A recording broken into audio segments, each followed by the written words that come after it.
Alright, what's up everyone? So in this video I want to break down how I went from being a commoditized short form content editor into a quote-unquote grow partner. However, I'll also show you guys why I don't really like the term grow partner anymore. But basically this is going to be a video explaining how I added more value to my offer, how I got my first clients for that offer and got case studies to allow me to now start to scale. I want to use my own story as a bit of a backbone for this and walk you guys through the 3 most important steps of this, which is basically signing your first few clients, fulfilling on those clients so you get results, and then scaling. And I'm actually going to break down what my offer right now is and why I don't like the term that is a grow partner. But even if you're not a short form content agency owner, maybe you're an online coach or just a different agency owner in this space, I've structured this video in a way that you're still going to be able to get some unique and actionable insights from it, so keep watching. My goal is to walk you guys through the exact steps that I took to become what I like to call an integrator, where I can offer much more value to the marketplace than I could previously, which allows me to get more clients, charge more, scale further, and actually have less complexity in my business because I don't have to manage a bunch of editors. If you're a short form agency owner, you know that managing editors is a pain, okay? Especially on like $250 retainers. Alright, so let's begin. So to make this digestible for you guys, I want to break this down into 3 phases, and that is getting clients, fulfilling on those clients, and then scaling your offer. So the way that I got my first few clients from my growth offer, and this is the easiest way by far to do so, is by reaching out to the people that you know. So right now, if you have a short form agency, you probably have clients for your short form offer that would be great fits for your growth offer, whatever offer you're trying to push for the growth offer. And those people are actually going to be the easiest to pitch because you've already built up that trust with them and they already know you and they already know that you provide a killer service if you're doing well with their short form. And they're going to be more than open to hearing you out if you present your offer the right way, which I'm going to get into. But some other people that you can also present the offer to is going to be people that you pitched on sales calls, but they didn't close. It's going to be people that you've reached out to, but they didn't end up booking. Just anybody they've ever contacted in the space, anybody that you know in the space that may be interested, you're going to want to reach out to them. Because it's going to be way easier than going back to cold outreach and trying to get clients that way without any client results, okay? And now the key step here is that you want to pitch this offer for free, okay? The amount of money that you're able to charge is directly proportional to the amount of social proof that you have. And if you don't have any social proof right now, you are going to have to either do a performance basis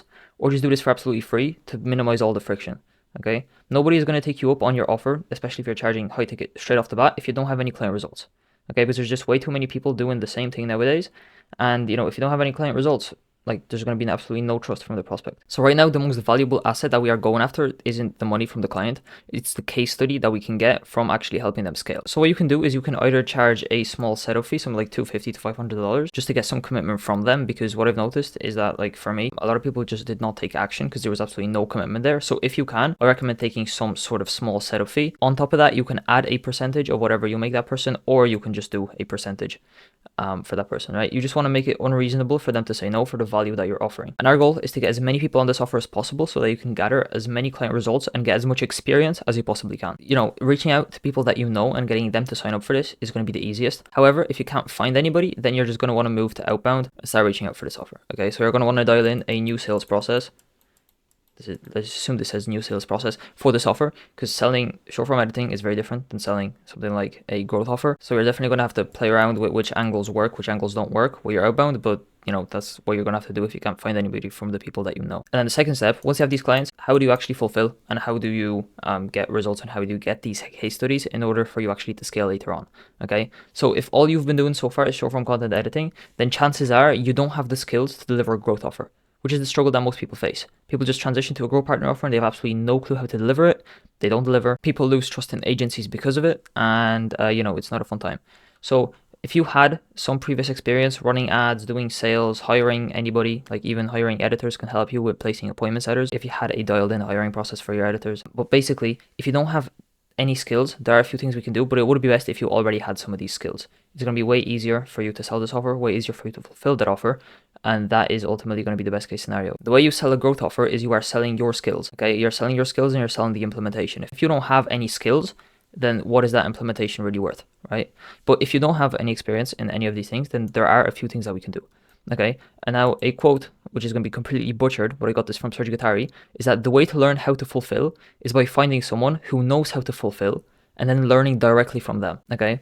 And also your fulfillment is just going to improve the more clients you take on. That's one thing. But if we just want to improve it straight off the bat, you just got to find someone who knows how to fulfill and then have them guide you through it, ideally, right? So what I recommend you do if you don't have the skills to fulfill right now is that you acquire the skills from someone who has them, right? So this can be courses or books. This can be something like a group coaching program or something like a one-on-one coaching program, okay? So what I did personally was I joined a coaching program full of people doing what I wanted to do, with personalized one-on-one attention, and I literally bought the skill of delivering a growth offer. And this allowed me to ask for help whenever things weren't going as smoothly as expected to make sure that I got this case study. So that is what I recommend, right? If you don't have any skills, finding someone in space to help you is very, very helpful. But if you for some reason can't do that, then you just want to learn as much as you can from like courses and for YouTube videos, and then sign on clients for free so there is no risk, and learn how to deliver the service in practice on your own. But ideally, you're going to have someone helping you. You're going to have previous skills. If you don't, it's going to be a process of, trial and error really. But that's expected, because if everybody was doing this, then, it wouldn't be as valuable as it is, right? And then the third step is that once you have some client results,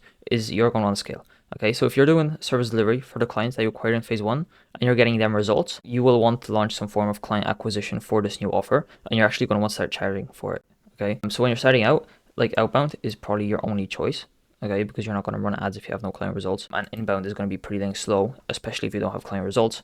So when starting, outbound is your only choice. But as soon as you have some client results, as soon as you have product market fit, meaning that people want what you're selling, I recommend moving to some form of inbound. So whether that's ads or whether that's content, you're going to want to transition to that, because that is going to be less taxing on your attention. So you're going to be able to allocate more attention to learning new skills and delivering the best results for your clients. And once you have the leverage to move away from outbound and move into something that's actually more scalable, you're going to want to do that. Okay, so as you're still getting results for these people, like, you're going to want to do outbound, obviously. But once you have client results, you're obviously going to want to be building your personal brand on, like YouTube, Instagram, potentially TikTok. I don't do TikTok, but you can do TikTok if you like. You're going to want to be building your personal brand to build up long-term leverage. Once you have client results, and once you have your positioning dialed in, meaning that, you're not positioned the same as everybody else in the market, which most people are right now. You have your unique, market, you have your unique positioning in it, and you know that people want what you are selling, and you know how to communicate the value that you can provide. You can launch some form of paid acquisition, definitely. If you know what you're doing, you already have good client results, there's no reason for you not to do that. However, something like paid advertising may require some testing. Something like content isn't going to be as predictable. So, just to make sure you're getting that steady flow of people coming in, until your ads start printing, until you start, bringing people in organically through your YouTube or through your Instagram content or through referrals. Once you get your clients amazing results, you're going to have to stick to outbound. That's only the real choice, okay? But as soon as you can, I recommend move over to inbound. All right, so now you should know exactly how to get your first few growth clients by reaching out to the people that you know, or moving over to outbound if that's not a possibility.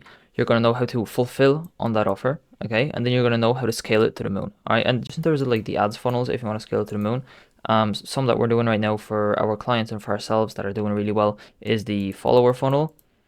You've definitely heard that before. And then the DM funnel, both on Instagram. These two funnels are doing really well for most of our clients. And when you're starting out, these are probably the safest ads for you to run. So I recommend starting with those before you go look into like VSL funnels and stuff like that. Unless you're already making like 50 to 100K per month, then feel free to do so. But if you're just transitioning from short form agency, I just recommend doing one of these two and seeing which one works, seeing which one resonates with your market. And overall, the biggest lever you're going to be able to pull in terms of getting these ads to print is just working on your market positioning and making sure that you're not doing the same thing as everybody else is doing. And now, if you're curious what my growth offer is, I have a video literally breaking the full thing down on my YouTube. It is literally what we are right here. It is this video right here. So you can go and check that out. But in a brief, sort of explanation of it, the protocol that we use is made up of 3 steps. It's figuring out your unique points of leverage and positioning, blue ocean. So I put a huge focus on, dialing the foundations, because I'm seeing that like for the coaches and for the agencies where ads don't print money after they have case studies, it's because their positioning is off. Okay, and once we dial in that positioning, that's usually where everything starts to click. Okay, so we put a huge focus on that, building a blue ocean, making sure that you are perceived as completely unique to everybody else in the market, right? Because people buy from things that are different. They don't buy from you if you are exactly the same as everybody else. The second thing we do is we plug in an acquisition system based on those points of leverage. So seeing which acquisition system would actually work best for our client's current situation.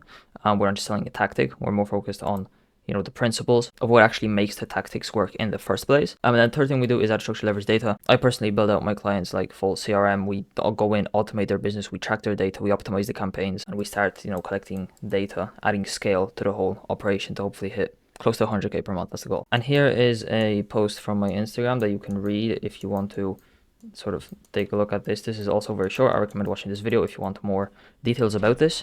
But basically the key takeaway is that I am positioning myself as the complete opposite to what everybody else is doing, and that is what I recommend you do too.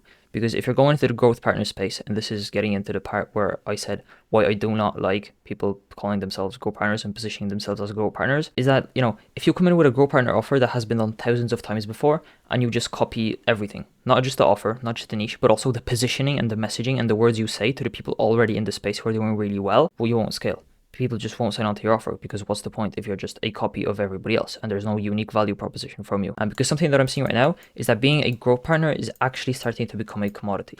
And like, these are the people that I just saw from literally typing up into the Instagram search bar growth partner. I scrolled to the end and it wouldn't allow me to scroll further. Basically the full bar was full of people calling themselves growth partners. And I think that, you know, that term is sort of being commoditized because people are just slapping the term growth partner onto themselves, and they think that it is automatically going to make them scale. It's crazy to think that to make any money whatsoever, you actually have to innovate. All right, but that's a topic for another time. So that's going to be it for this video. I really hope you guys enjoyed it and you got value from this, and that if you're a short form agency, this is going to help you transition to a more valuable offer. If you enjoyed this video and you want to get some more details on what I actually do, then watch this video. I'm also going to pull up a card of this video so you can go ahead and check it out. But yeah, I appreciate you watching. Drop me a sub on this video, trying to grow the channel to something. 2024, I'm going hard on this channel, so make sure to subscribe, don't miss out, and I'll see you guys in the next video.